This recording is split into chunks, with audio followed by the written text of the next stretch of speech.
नमस्कार, NockingNews.com में आपका स्वागत है। मैं हूं गिरिजेश वशिष्ठ। अडानी साहब को फिर झटका लगा और अडानी साहब के बुरे दिन हटने का नाम नहीं ले रहे हैं। हिंडनबर्ग बंद हो गया, लेकिन अडानी जी की बदकिस्मती बंद नहीं हुई।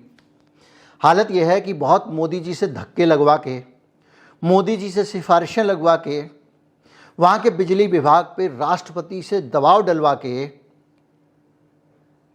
महंगे महंगे दाम में बिजली बेचने के लिए जिस पवन ऊर्जा का ठेका कथित रूप से अडानी जी ने श्रीलंका में लिया था, उस कॉन्ट्रैक्ट को श्रीलंका ने रद्द कर दिया है। श्रीलंका ने कहा है कि अब हमको आपका बिजली घर नहीं लगाना है। याद कीजिए केनिया ने किस तरह से धक्के मार के बाहर निकाला था। ये वहाँ पर एयरपोर्ट बनाने वाले थे, ये यहाँ पर और भी बहुत सारे काम करने वाले थे, उसने इनको बाहर कर दिया था। याद कीजिए बांग्लादेश ने किस तरह से, बांग्लादेश का भी प्रोजेक्ट उसी तरह का था। ग्रीन एनर्जी की बात करते हैं मोदी जी। भारत के अंदर एक बिजली घर लग रहा था, कोयले से बिजली बनाने वाला, वो भारत के अंदर प्रदूषण करता, उसकी बिजली बांग्लादेश को बेची जाती। उस दौरे में ये ठेका बिजली का अडानी को दिलाया गया, जिस दौरे में बांग्लादेश को भारत ने बहुत सारी अपनी ज़मीन दी। उसके बावजूद बांग्लादेश ने उसे ठोकर मार दी, क्योंकि उसमें बांग्लादेश को तो फ़ायदा था, लेकिन अडानी वहाँ की जनता को लूट रहा था। और लूट ऐसे रहा था कि जो बिजली वहाँ पर खुद बांग्लादेश सस्ते में बनाता है, उसके पास पर्याप्त बिजली है, उसके बावजूद अलग से महंगी वाली बिजली अडानी से खरीदनी थी, तो उसने भी कह दिया प्रोजेक्ट रद्द।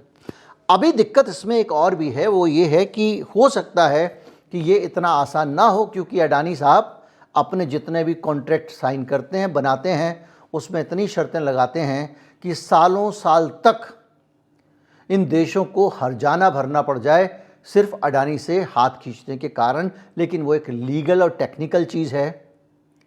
अब WTO को ही कोई नहीं पूछ रहा है, तो आपको कौन पूछेगा?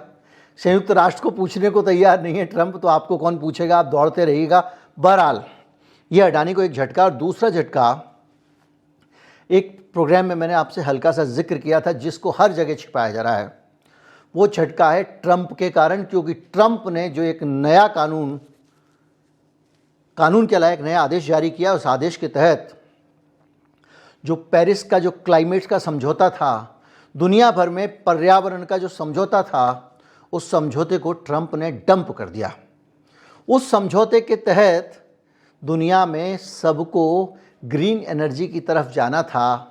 शर्त ये लगी थी कि कोई 30 साल में, कोई 2030 तक, तो कोई 50 तक, तो कोई 70 तक दुनिया भर के देश अपने यहाँ पे ये कोयले से बिजली बनाना बंद करके बिजली बनाने वाले थे सोलर एनर्जी वगैरह से, जिसको आप ग्रीन हाइड्रोजन और बहुत सारे प्रोजेक्ट आए थे। गडकरी हर दिन नई कार से फ़ोटो खिंचाते थे, याद कीजिए।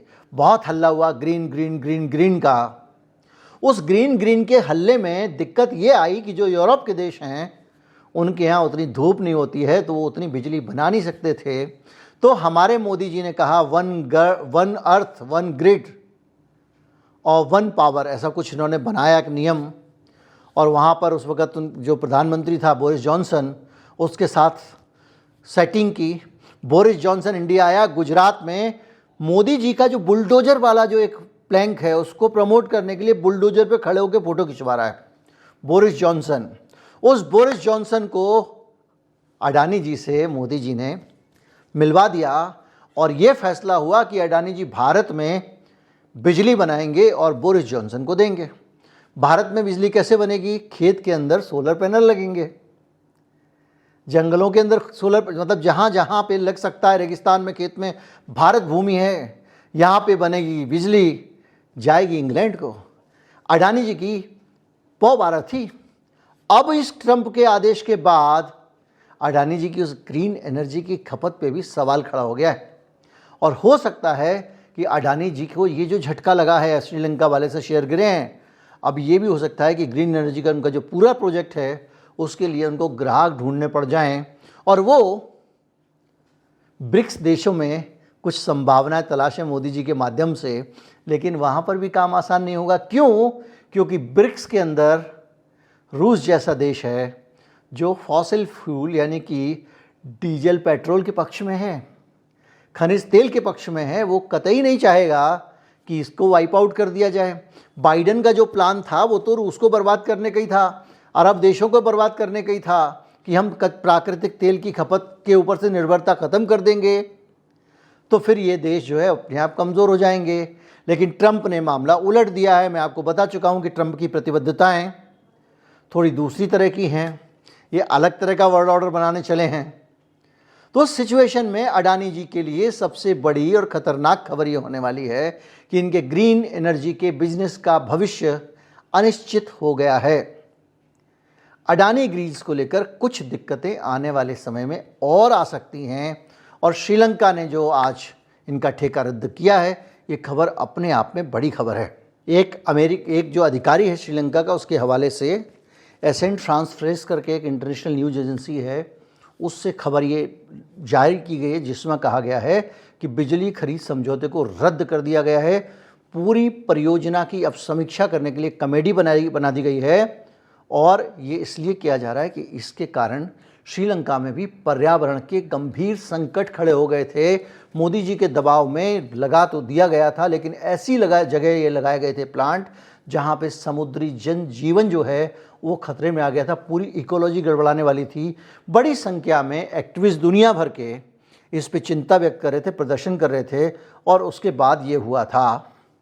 19 नवंबर को आपको पता है कि अडानी ग्रुप के खिलाफ ऑलरेडी एक मुकदमा हो चुका है, और वो मुकदमा ये हुआ है कि अडानी ग्रुप भारत में रिश्वत देकर कॉन्ट्रैक्ट ले रहा था ग्रीन एनर्जी के। याद कीजिए, ग्रीन एनर्जी का ही कॉन्ट्रैक्ट श्रीलंका वाला है, और जो ग्रीन एनर्जी का कॉन्ट्रैक्ट वो ले रहा था, उस पर आरोप यह है कि इसने अमेरिकी निवेशकों का पैसा लेके बाहर रिश्वत खिलाई है और इस बात को छिपाया है।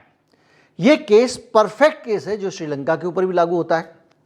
अगर श्रीलंका का ये कॉन्ट्रैक्ट अभी जैसे रद्द हो गया है, लेकिन फिर भी श्रीलंका में भी रिश्वत देने के, क्योंकि ये तो एक तरह से काफ़ी चीज़ें सरफेस पे आ चुकी हैं, वहाँ की संसद के रिकॉर्ड में है, संसदीय समिति के रिकॉर्ड में है, सब जगह पे है। तो अगर ये होता तो अडानी के लिए ये भी एक उसी तरह की मुसीबत थी। तो हो सकता है श्रीलंका को ये लगा हो कि भैया इस मुसीबत को अपने सिर कौन ले, तो उसने कैंसिल कर दिया वो प्रोजेक्ट। लेकिन जो भी हो, परिस्थिति ये है कि अडानी साहब बुरी तरह से कम ग्रीन एनर्जी के बिजनेस में ख़राब हालत में जाने वाले हैं। पैसे की किल्लत ऑलरेडी है, आपको पता है। उन्होंने, अडानी ने जो खाने पीने के सामान का बिजनेस था वो अपने पार्टनर विल्मर को बेचने का फैसला कर ही लिया है। अब जो भी है, आने वाला समय है, और इसमें बहुत सारी चीज़ें हैं जो जांच अभी पेंडिंग पड़ी हैं, उनको होना है। अमेरिका में मुकदमा चल रहा है, और हिंडनबर्ग जो जानकारियां देकर गया है उसमें भी आर पार का फैसला आना बाकी है। नमस्कार, जय हिंद।